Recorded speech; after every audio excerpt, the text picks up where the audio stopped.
Два објекта близу еден до друг без документација и проект никнале на државно земјиште во општина Чаир. Ова го соопшти и градоначалничката Арсовска. Тврди дека по дојава на граѓани од Тринава дошла на терен со своја екипа за да види за што станува збор. За проблемот објави видео на својот фејсбук. Станува збор за две дивоградби. Со нивната изградба се оштетила енергетската инфраструктура, но и булеварот кој очекува до крајот на денот да биде целосно затворен. Го повика градоначалникот на Чаир Висар Ганил да дојде и да објасни зошто е дозволено во неговата општина да се гради на диво.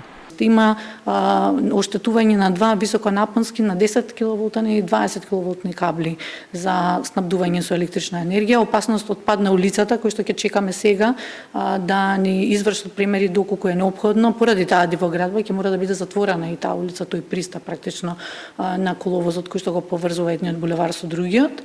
И многу е критично тоа што самата општина ништо нема постапено таму, иако им се гради пред нивниот нос на само неколку метри практично од таму каде што се наоѓа самата општина. Кога стигнале на местото, затекнале работници, но веднаш се разбегале. Вели дека градот нема надлежност да урива објекти, но се надева дека тие што имаат ќе ја завршат работата. Општината Чаир има свој градежен инспекторат кој што постапува, кој што практично ги дава нели тие одобренија за градење и така натаму.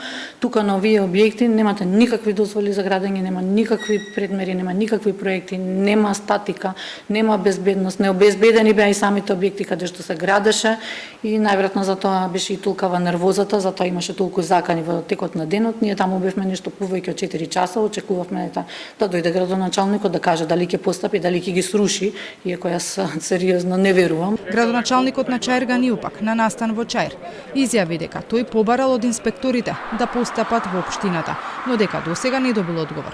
Арсовска тврди дека Ганил добро е запознаен што му се случува во општината затоа што досега вратиле над 100 барања за легализација на дивоградби.